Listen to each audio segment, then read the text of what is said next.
도움이 필요하다 말해도 괜찮습니다. 올해 초, 전 정말 힘든 시간을 보내고 있었습니다. 자녀를 양육하는 데 있어 특히나 어려운 시간을 보내고 있었고 몸과 마음, 정신마저 모두 빼앗기는 듯 했습니다. 그러던 어느 날 아이들을 학교에 데려다 주고 나오는 길에 차 안에서 울음이 터졌습니다. 답을 찾고자 기도를 했고 엉엉 터져버린 울음에 온몸이 떨렸습니다. 그저 마법처럼 주님께서 제가 가진 문제를 해결해 주셨으면 했지만 그것은 그분의 방법이 아니라는 것을 너무나도 잘 알고 있었습니다. 대신 제가 마음을 털어놓을 수 있고 저를 이해할 수 있는 누군가를 보내주시길 간절히 구했습니다. 한동안 울며 절실한 기도를 드리고 나니 마음이 차분해졌고 원래 가려고 계획했던 모임에 갈 힘이 생겼습니다. 무슨 이유인지는 몰라도 꼭 그 모임에 참석해야 한다는 느낌을 떨칠 수 없었습니다. 최소한 당시 제 마음을 짓누르고 있던 고민에서 잠시 벗어나 다른 일에 집중할 수 있는 것이 낫다고 느꼈습니다. 모임 시작 직전, 아주 가까운 사이는 아니지만 이야기를 나눌 때면 함께 좋은 시간을 보내곤 했던 한 친구가 들어와 뒷줄에 앉는 것을 보았습니다. 미소를 지으며 손을 흔들어 인사를 하는 친구의 모습을 보니 기분이 조금 나아졌습니다. 모임이 끝난 후에 모임 진행자에게 몇 가지 질문을 하기 위해 남았었는데 나오는 길에 아까 그 친구가 문 밖에서 기다리고 있는 것을 보고 깜짝 놀랐습니다. 서로 가볍게 근황을 물었고 친구가 요즘 정말 어떻게 지내는지 저에게 물었을 때 기다렸다는 듯 전 모든 것을 이야기했습니다. 이 친구가 기도에 대한 응답이며 그녀에게 마음을 털어놓을 수 있다고 느꼈습니다. 조금은 위로받을 수 있기를 바라는 마음도 있었습니다. 비가 내렸지만 그녀는 우산을 씌워주며 비판이나 판단 없이 제 상황을 이해하려고 했습니다. 마음을 정리할 수 있게 도와줬고 이것저것 주절거리며 걱정하는 동안에도 제 말을 끊지 않고 계속해서 들어줬습니다. 해결책을 제시하거나 감정을 완화해주려고 하지 않았어요. 자기가 더 힘든 일을 겪었다며 자신의 이야기를 하지도 않았고요. 대신 모든 것이 결국에는 다 잘 괜찮을 거라며 장담했습니다. 전 정말 오랜만에 괜찮을 거라는 그 말을 믿었습니다. 아마 친구는 제 이야기를 들어주고 있을 시간이 없었을 겁니다. 제가 시간을 많이 할애했지만 친구는 시계를 확인하거나 휴대폰을 꺼내지도 않았고 슬금슬금 뒷걸음치며 이야기가 끝나기도 전에 떠나려는 모습을 취하지도 않았습니다.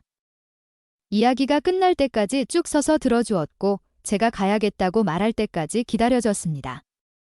차로 향해 걸어가며 마음속에 있던 무거운 짐이 사라진 것을 느꼈습니다. 상황이 바뀌지는 않았지만 친구가 이야기를 들어주며 걱정과 불안도 함께 가져가 준 것 같았습니다. 제 일부가 자유로워진 듯 했어요.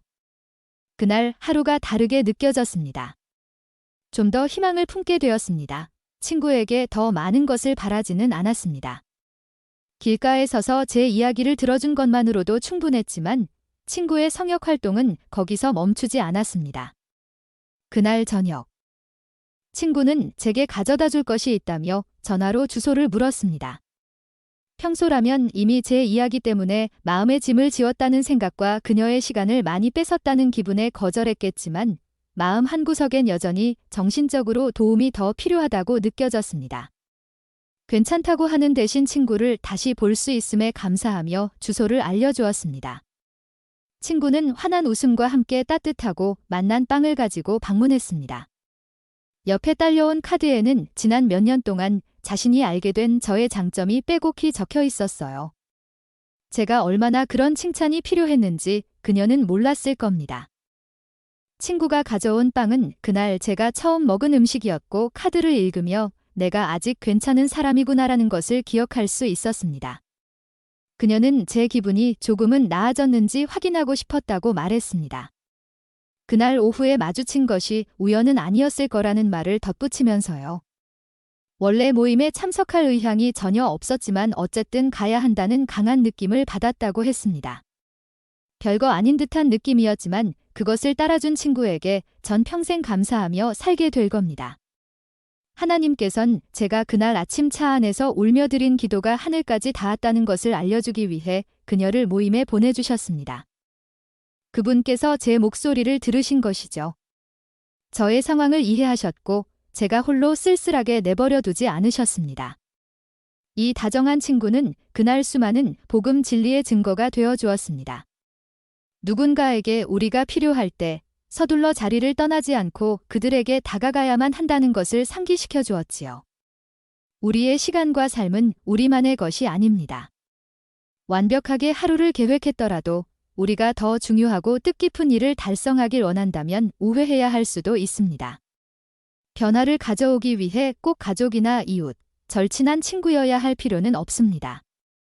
도움이 필요한 주변의 형제 자매들보다 더 중요한 것은 없습니다.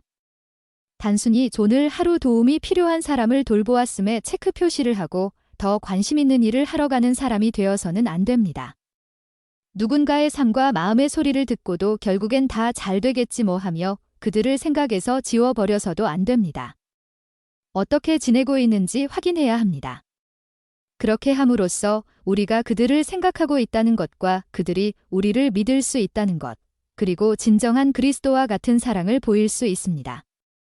어려운 상황에 처한 사람을 돕고 위안을 주고 사랑을 베푸는 것과 같은 주님의 일을 성취할 사람이 우리뿐이라는 것을 잊어서는 안 됩니다. 우리는 그분을 실망시키지 않겠다는 약속을 했습니다.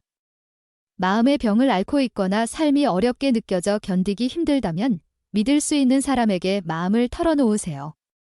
힘들다고 말하지 않는데 어떻게 서로 도울 수 있을까요? 도움을 받는 것은 약해 빠진 모습이 아닙니다. 사람들은 우리가 생각하는 것보다 훨씬 더 친절합니다. 도움을 받을 기회를 놓치지 마세요. 그리고 도움이 필요하다 말해도 괜찮다는 것을 기억하세요. 그렇게 할 때 우리는 그 어떤 때보다 강해지고 유대감을 느낄 수 있습니다. 이 사실을 받아들이고 다른 사람이 진심으로 성역을 베풀 기회를 주도록 하세요. 그렇게 함으로써 그리스도의 사랑을 엿볼 수 있을 것이며 또 다른 이에게 그 사랑을 전달할 힘을 갖게 될 것입니다.